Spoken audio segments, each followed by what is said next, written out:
Hello and welcome to Essex by the Sea. I am Owen, exploring the Essex coast, finding out about the amazing and interesting stories it has to offer. If you'd like to support the making of the podcast by buying me a coffee, well, check out my Ko-fi page. The link to that is in the description and on social media, and thank you very much in advance. Now, right along the coast from Tilbury to Harwich, small pedestrian ferries operate, taking passengers back and forth. There are currently 5 operating, but one of them very nearly didn't in 2022. That one being the Burnham Ferry, which is what I'm currently on for this episode. I'll explain why it nearly didn't happen later. Michelle and Mark Phillips are the owners. Thanks very much for having me on board.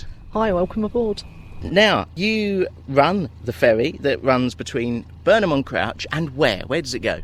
Goes from Essex Marina at Wallasea Island and we go across to Burnham Harbour over on Burnham. We're here. I've met you at the Wallasea side of the River Crouch. And how long has the ferry been running for? We've owned it since 2017, but I believe it's been running since the Second World War. So quite a long while then, really. It's got quite a history. And how did you end up coming to be the owners of a ferry? Well, my husband worked for 30 years in the police force, and he worked as part of his time on the boats. And he used to see the ferry going backwards and forwards. And he said one evening, when I retire, if it comes up for sale, I'm going to buy it. And it came up for sale after he retired, and here we are. Well, there you go. A lovely retirement. A job essentially, isn't it? Because on a day like today, we've got blue sky, wispy clouds. There's a swan trying to make friends just to my right. It must be very nice on days like today to be out on the water. It's beautiful, and it's a real community over here as well. I've noticed that. We've said hello to a couple of people that have passed by. How busy is the ferry? It's quite quiet. It's early morning today, but I suspect you're going to be busy today. Yes, mornings are obviously the quiet time. You pick up. We're extremely busy in the summer holidays, and Sunday seems to be a very good day as well. So it's all weather dependent, and obviously we're a seasonal business. We only operate from the 1st of April to the 30th of September. So we are busy in that time. It keeps us going, and then 6 months in the winter. So why do people use the ferry then? Is it day trippers? Is it commuters? Who are your regular passengers, if you have regular ones? We do. We have, for example, we have estranged parents that live on either side of the water, so we go and meet them and take them across the other side to spend alternate weekends with their mum or dad. We do have a lot of cyclists and walkers that are going around the coastline that come across. We have day trippers, people just going across to Burnham for a quieter pace of life, obviously, compared to this side of the water. Over there it's a lot slower, so they just go for time relaxing, wandering around and enjoying themselves.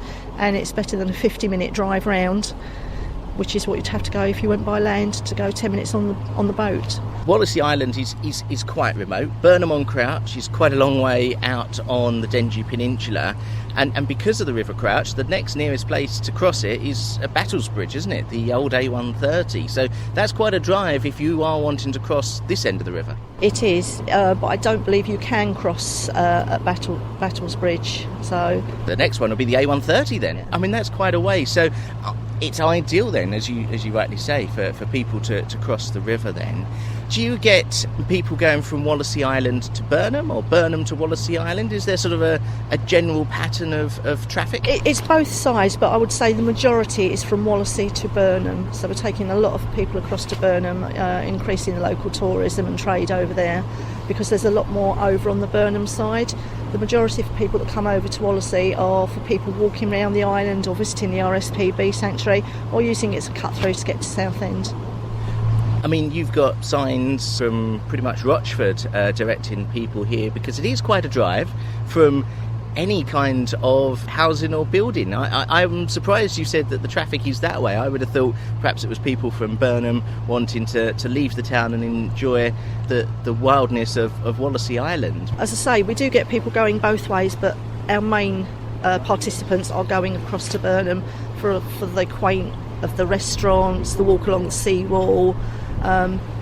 Although it's a quieter pace of life over there, it's not as remote as over here, so there's more to offer. Although we have got the wardroom that's just opened, so you can get teas, coffees and a nice meal in there. So we do have facilities over this side, but there's not as many as Burnham. Now, we have departed, as you can hear, the Essex Marina. We're heading out into the river. The boat is speeding up now as we cross. How big is the boat? How many people could it take, do you know? We can take 12 people and 2 crew. Mark's the skipper. He's driving. How big's the boat, Mark? It's just over 5.5 metres. It's made by Sea Rover. It's a general work boat, but very stable, easy to maintain. And a very smooth ride. We're very fortunate that it's a relatively flat crossing today. Michelle, I mean, do you get people who are perhaps sort of exploring the coast and come and use the ferry as well? Yes, yeah, we had one just a little while ago, just before you arrived. He's walking the coast of the UK. So he was met in Burnham when we took him across, and he's now walking through to Southend. We also have quite a few cyclists that cycle round the UK, or just general cycling for fun. Use the ferry because it's the easiest way to cross rather than cycle round. We're heading pretty much in a straight line directly across the River Crouch. It'll be quite a short crossing. How long does it take roughly? About 10 minutes. And I said we're going in a straight line. That's because we're heading for the Burnham Yacht Marina. A few episodes ago, I recorded an episode with the Burnham lifeboat station and crew, which I know we're essentially going to draw up alongside. Why are we going there? Because that isn't where you've always operated to, is it? No, we've always operated to the town quay in Burnham, but unfortunately Storm Eunice put paid to that. It took the pontoon away, and at the moment Burnham and Malden are trying to sort out the repairs of the pontoon, but we're not quite sure at what stage that's going to happen. So to avoid losing our business completely, we had to negotiate with Burnham Harbour. So for this season we are in Burnham Harbour, operating from there to Essex Marina rather than to Town Quay. So it's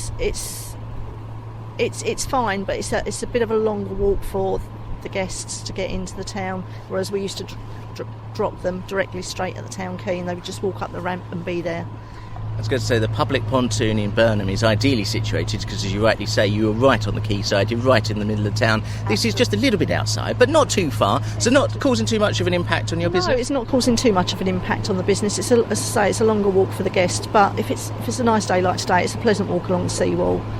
One that I have done on a previous occasion in Burnham-on-Crouch, as we've slowed down now, entering the Yacht Harbour. I mean, I don't know how many yachts are here. There are probably hundreds. I can see masts everywhere, which is absolutely a stunning sight on a gloriously sunny day like today.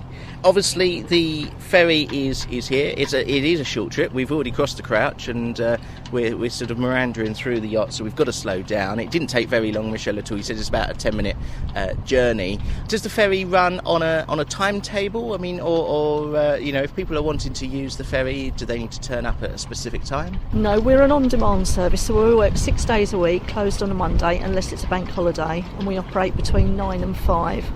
Our latest crossing from here is no later than 4:30, and the last one from Wallasea is no later than 4:45. So if we're not on the side of the river that you arrive at, give us a call and we'll come and get you. And as you saw, it's a 10-minute crossing. It's very quick, very smooth, very enjoyable as well. How does the crossing change? Because you must see this in all weathers, all seasons, all different states of the tide. It's low tide at the moment. I mean, how does the journey change then from a visual point of view and an experience? Weather dependent, the wind, obviously that affects the wildlife that's around you. If it's a nice calm day, you can see seals pop up around you as you're crossing. We've got plenty of birds, as you've seen, the swans, the ducks. If it's a nice calm day, they come in for feeding, as you saw, and they're quite familiar with us now and quite happy to feed by hand.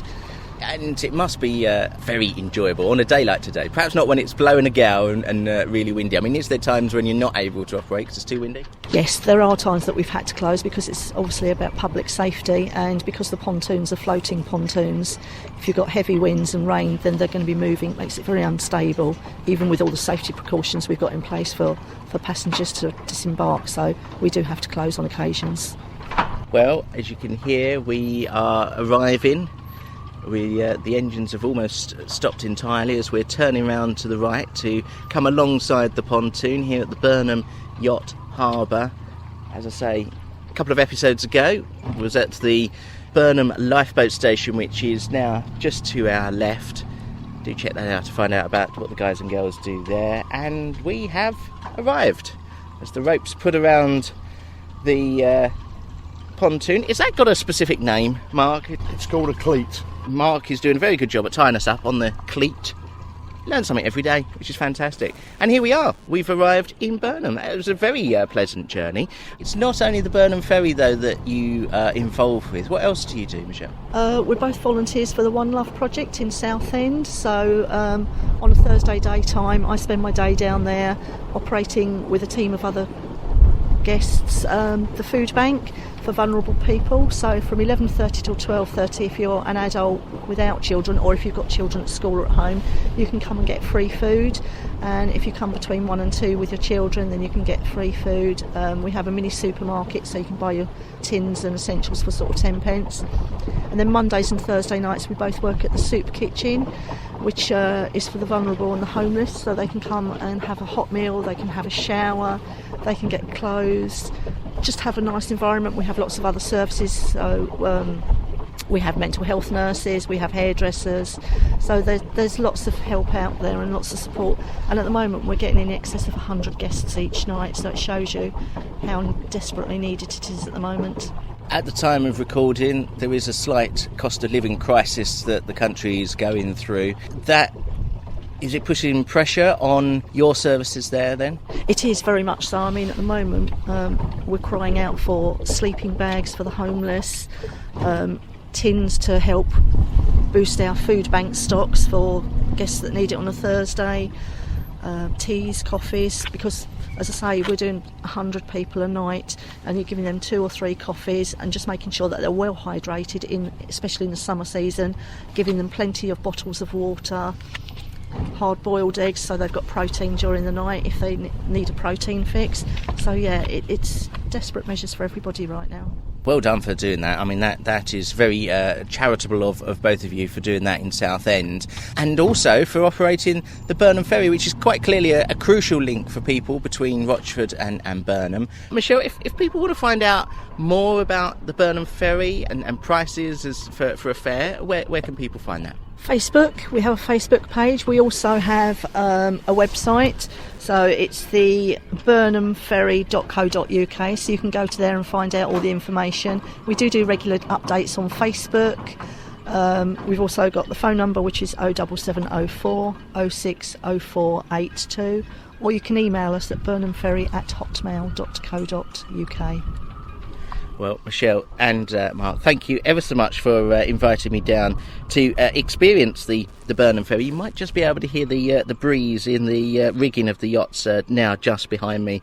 But thank you ever so much for inviting me down and featuring the Burnham Ferry on Essex by the Sea. You're very welcome. Thank you for joining us. Well, thank you to everyone who has recently followed and liked Essex by the Sea on social media pages recently. More and more of you are discovering the Essex coast through the podcast, which is absolutely fantastic. Thank you very much for your continued support. Now, did you know there's a lobster hatchery on the Essex coast? Well, there is, and you can find out about that in episode 47. So until then, thanks very much for listening.